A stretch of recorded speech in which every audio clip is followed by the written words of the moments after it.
Տիգրան Ավինյանը խնդրեց օդի որակի մասին նոր տվյալներ հաղորդել։ Նշվեց, որ Երևանից հյուսիսից տարածաշրջան է ներթափանցել քամի, համապատասխան տվյալներն էլ ցույց են տվել, որ հատկապես մայրաքաղաքում օդի որակի զգալի բարելավում է տեղի ունեցել, որը համադրելի է ամառվա ցուցանիշի հետ։ Երեք առավոտյան կազմում էր 29, շուրջ մինչև 30, այսօր 65 եւ 8 PM 2.5-ի ցուցանիշը։ Պարոն Խոջյան, դուք քաղաքում շինարարությունը չեք կանգնեցրել, չէ՞։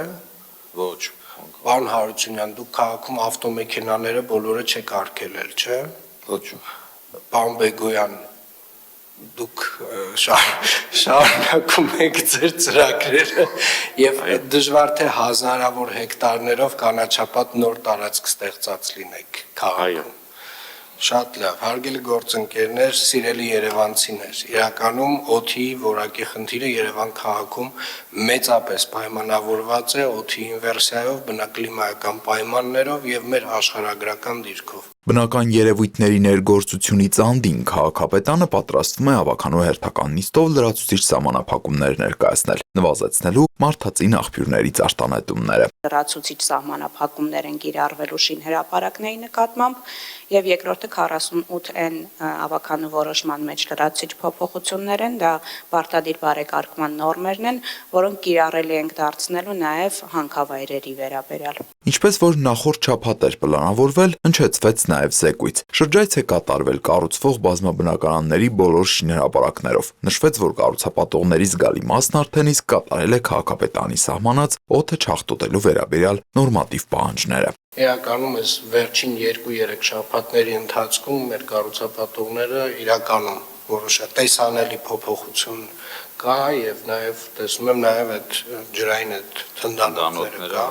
2.512,145 Սա նախորդ շաբաթվա ընթացքում Երևանի հանրային տրանսպորտի տոմսային համակարգում արձանագրված վավերացումների ընդհանուր թիվն է։ Զեկուցվեց, որ կա շուրջ 2.5%-ով դրական տարբերություն։ Տիգրան Ավինյանն արձագանքելով նշեց, կա հանրային պահանջ խստացնել վերահսկողությունը տրանսպորտում։ Վստահաբար կա հանրային պահանջ, այսինքն մարդիկ ինձ գրում են, ասում են շատերը չարամտորեն, հիմնականում երիտասարդները չարամտորեն խուսափում են վճարելուց եւ ակնկալում են, որ այս առումով կոնկրետ քայլեր են արվելու։ Դեկտեմբեր ամսվա ձեր հաստիքացուցակում փոփոխություն է լինելու եւ նոր մարդիկ են ավելանալու,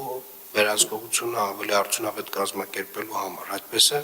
Այո, պարոն քաղաքապետ։ Քանի հոգի է ավելանում։ 24։ Շատ լավ։ Հաջորդիվ ներկայացվեցին Երևանին պատկանող բժշկական կենտրոններից մեկում կատարված աշխատանքները։ Ըստ այդմ գործարկվել են էմերջենսի անհետաձգելի բուժօգնության բաժանմունքը, նոր ռենտգեն կաբինետ, նմուշարման սենյակ, վերանորոգվել են վերականգնողական ֆիզիոթերապիայի բաժանմունքը, մանկական հիվանդասենյակները։ Բուժկենտրոնի տանիքին տեղադրվել են արևային վահանակներ, կառուցվել է թթվածնի արտադրության կայան։ Բուժկենտրոնի տարածքում հիմնարար փոխվել է երթևեկության սխեման։ Կարևորելով աշխատանքները Ավինյանն ասաց, որ երբ քաղաքացին գալիս է Երևանին պատկանող որևէ բժշկական կենտրոն, պետք է զգա, որ իր մասին ամենաբարձր մակարդակով հոգ են տանում։ Մենք պետք է, այո, ինչ-որ մի ստանդարտի բերենք, մենք շատ հետ էինք, մեր բժշկական կենտրոնները հանուն արդարության եկեք ընդունենք, որ շատ հետ էին մասնավորված։ Մենք պետք է բերենք, հասցնենք իրենց ինչ-որ մի մակարդակի, որից հետո իրենք իրենցով պետք է առաջ շարժվեն։ Ես տեսնում եմ, որ աշխատանքը արվում է, շատ գովելի է,